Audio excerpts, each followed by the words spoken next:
नमस्कार विद्यार्थी मित्रांनो, आज आपण पाहतोय 9th standard Maharashtra state बोर्डचा lesson ज्याचं नाव आहे रिअल नंबर्स। आता रिअल नंबर्स मध्ये आपण पाहतोय प्रॅक्टिस सेट 2.1 त्यातला क्वेश्चन नंबर 1 पाहूया।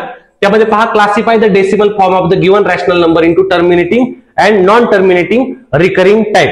म्हणजे आपल्याला काय करायचं, पहिल्यांदा हा जो रॅशनल नंबर आहे त्याला डेसिमल फॉर्म मध्ये कन्वर्ट करायचा आहे आणि त्यानंतर आपल्याला ठरवायचंय की तो टर्मिनेटिंग आहे की नॉन टर्मिनेटिंग रिकरिंग टाइप आहे। आता टर्मिनेटिंग आणि नॉन टर्मिनेटिंग कन्सेप्ट आपण समजून घेऊया।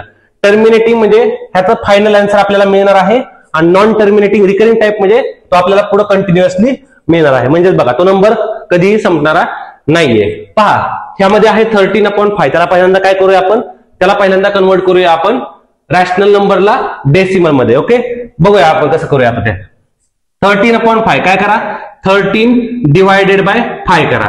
त्यामध्ये बघा 5 च्या टेबल मध्ये 1 येतो का, नाही येत। मग दुसरा आपण डिजिट त्यासोबत घ्या, कोणता, 13।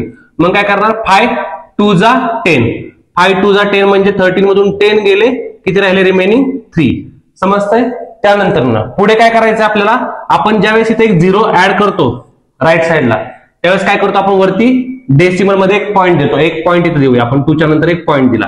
त्यानंतर ना 5 च्या टेबल मध्ये 30 येतं 5 6 जा 30 आणि नंतर आपल्याला आन्सर मिळेल, आपलं रिमाइंडर मिळाला आपल्याला 0। हा आहे आपला रिमाइंडर आणि हा आहे आपला कोशंट। आता आपला कोशंट म्हणजेच आपलं काय आहे, आन्सर आहे। म्हणजेच आपल्याला 13/5 जर आपल्याला लिहायचं असेल तर आपण कोणत्या फॉर्म मध्ये लिहू शकतो, इज इक्वल टू 2.6।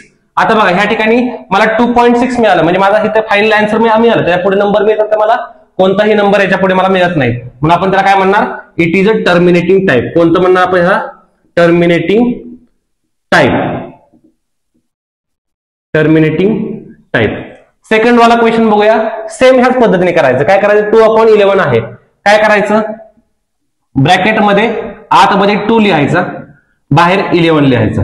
त्यानंतर 11 ने 2 ला डिवाइड होत नाही म्हणून आपण केला एक 0 घेतला ह्यामध्ये। त्यानंतर आपण काय करा, 11 च्या टेबल मध्ये 20 येत नाही, पण त्याच्या आधीचा कोणता नंबर येतो, तो येतो 11। 11 1 जा 11, मग राहिलं रिमेनिंग किती, ते राहिलं 9। परत आपण काय केला, एक 0 घेतला। आता पहिल्यांदा आपण ज्यावेळेस 11 डिवायडेड बाय 2 करत होतो त्यावेळेस आपल्याला इथं आपण एक 0 घेतला, त्यामुळे इथं काय करणार, आपण पॉईंट देणार आणि लेफ्ट साइडला काहीच नाही म्हणून आपण काय लिहिणार, 0 लिहिणार, म्हणजे 0.1 इथपर्यंत आला। आता 11 च्या टेबल मध्ये 99 येतं का, येत नाही, मग काय येतं, 11 8 जा 88। बघा 90 मधून 88 गेले, किती राहिले, रिमेनिंग 2 राहिले। परत अजून एक 0 घेतला। आता बघा हा सिक्वेन्स पहा, तुम्हाला परत इथं 20 मिळालेला आहे, खाली पण तुम्हाला इथं 20 मिळालेला आहे, म्हणजे सेम पॅटर्न परत मिळणार आहे आपल्याला। म्हणजेच हा 18 18 18 18 पुन्हा आपल्याला रिपीट मिळणार आहे, म्हणजे आपल्याला फायनल आन्सर आपल्या ह्याचे मिळणार नाहीये। मग ह्याला काय म्हणायचं, ह्याला म्हणायचं नॉन टर्मिनेटिंग रिकरिंग टाइप। कसं बघा, आता लिहिताना कसं लिहायचं, 2/11 इज इक्वल टू, आपण लिहिणार कसं, 0.18। पहा 0.18 आलं, पुन्हा पुढे काय येणार आहे, 18 18 18 असं टू बी कंटिन्यू, म्हणजे continue and so on continue, तेच येणार आहे आपल्याला। समजतंय? त्यामुळे लिहिताना आपण असं पण लिहू शकतो, इज इक्वल टू 0.18। ह्याच्यावर काय करणार, आपण अशी आडवी लाईन मारणार, ह्याला म्हणायचं नॉन टर्मिनेटिंग रिकरिंग टाइप। म्हणजे 2/11 आपण ह्या फॉर्म मध्ये लिहू शकतो। म्हणजेच काय करणार, आपण त्याला लिहिताना लिहिणार की 2/11 it is of non terminating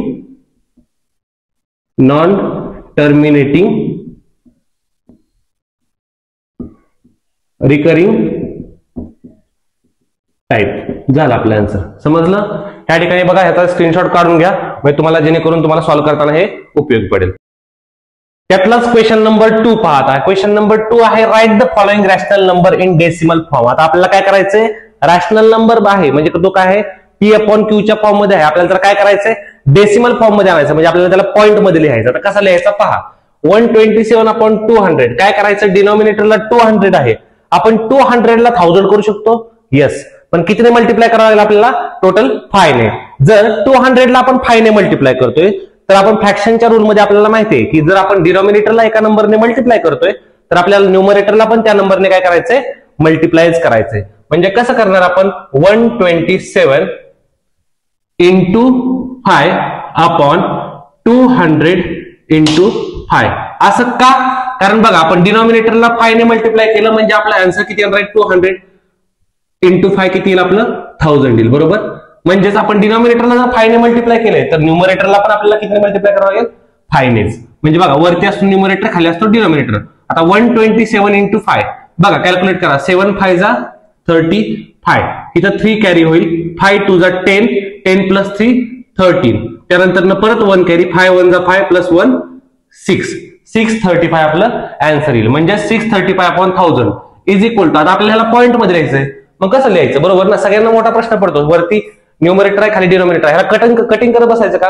cutting करायची गरज नाहीये. काय करायचं बघा 1000 मध्ये किती झिरो आहेत 3 झिरो.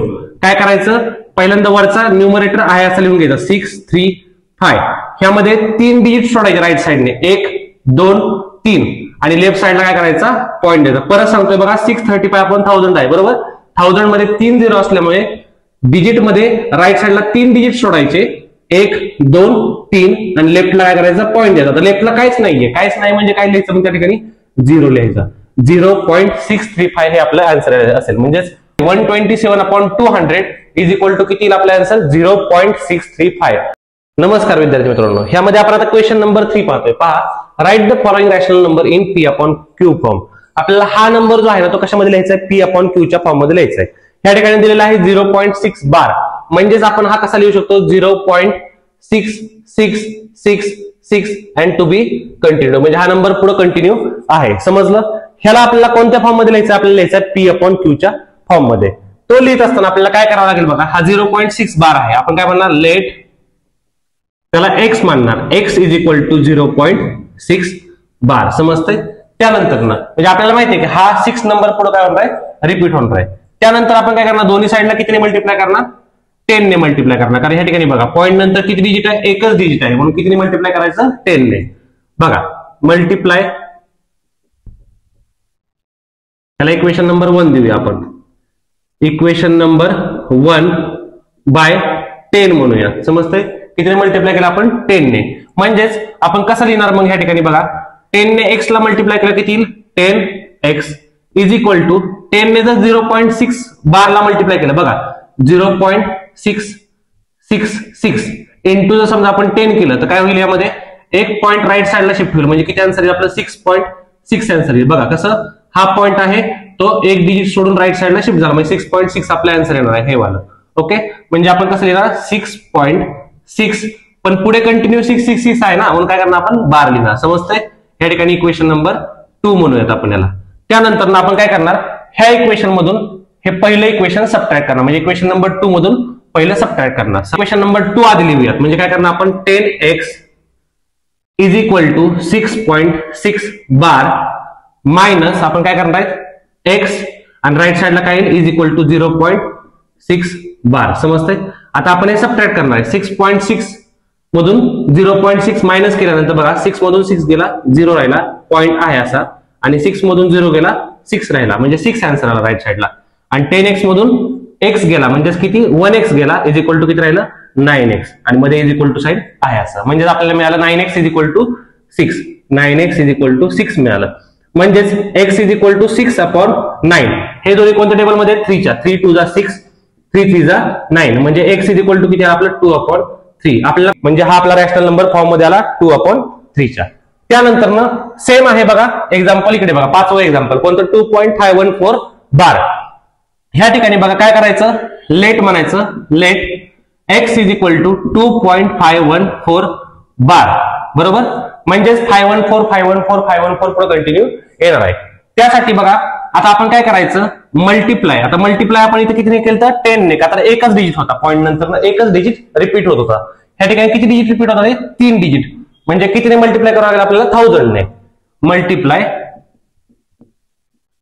त्याला इक्वेशन नंबर 1 देऊया परत आपण. इक्वेशन नंबर 1 बाय 1000 म्हणूया आपण. आपल्याला काय मिळेल वी गेट 1000 इंटू x म्हणजे 1000x is equal to 1000 into 2.514 बघा कसं लिहिणार आपण 2.514 इंटू 1000 काय होईल यामध्ये बघा पॉईंट जो आहे ना तो 3 डिजिट सोडून राईटला शिफ्ट होईल म्हणजे किती आपला आन्सर 2514.514 असं येईल आपलं पुढे कंटिन्यू आन्सर. त्यानंतर बघा इथे लिहून घेऊया आपण 1000x इज इक्वल टू काय 2514.514 बार, कारण 514 पुढे कंटिन्यू येणार आहे आपलं. त्यानंतर बघा काय करायचं, इक्वेशन नंबर आपण 2 देऊया आणि इक्वेशन नंबर 2 मधून इक्वेशन नंबर 1 आपण काय करूया, सबट्रॅक्ट करूया. मग काय म्हणणार आपण, सबट्रॅक्ट इक्वेशन नंबर 1 फ्रॉम 2 म्हणूयात आपण. म्हणजेच काय करणार, मी लिहून घेतो बघा, 1000x हे आहे equation number 2 is equal to 2514.514 bar. हे झालं इक्वेशन नंबर 2 मी लिहून घेतलं. मायनस मी काय करणार आहे, हे वाले equation 1 x is equal to 2.514 bar. म्हणजेच इज इक्वल टू किती, 514 बार 514 बार. काय येईल माझा आन्सर, इकडे येईल राईट साईडला 0 0 आणि पॉईंट आहे असा. त्यानंतर 4 मधून 2 गेले, 2 राहिले, 1 आहे असा, 5 आहे असा आणि 2 पण आहे असा. आणि इकडे राईट लेफ्ट साईडला येईल 1000 मधून 1x गेले म्हणजे किती आलं, 999x. म्हणजेच x इज इक्वल टू माझा आन्सर येईल 2512/999. हा 999 पलीकडे घेतला. त्यानंतर हे दोन्ही कोणत्याच टेबलमध्ये येत नाहीत म्हणून माझा हा झाला P/Q चा फॉर्म 2512/999. तुम्हाला सगळ्यांना हा व्हिडिओ आवडला असेल तर लाईक करा, शेअर करा आणि सबस्क्राईब करा.